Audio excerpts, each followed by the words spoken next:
We take a multifaceted approach to monitor and promote a business-friendly legislative environment on local, state, and national levels. And we're listening when something is important to you. We're very thankful to see the Chamber involved personally with us, helping us to work on an issue that's really paramount to our company. Shaking hands and getting in front of decision makers so they know who your business is and what's important is one of the priceless ways the Mobile Area Chamber brings people together. Members were able to do this in a number of forums, from networking events to meetings in our nation's capital. We've also witnessed results in 2014 with small business tax relief and a national flood insurance program finally signed into law, two examples of high-profile wins.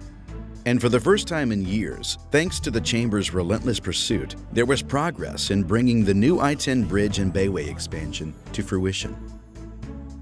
So the Chamber filled a real void in getting in and bringing all of both the business community together along with our elected officials, and created a mechanism for comments from stakeholders of all kinds on both sides of the bay. Because of the Mobile Area Chamber's thirst for knowledge and how other cities are moving forward, two new projects are in the planning stages.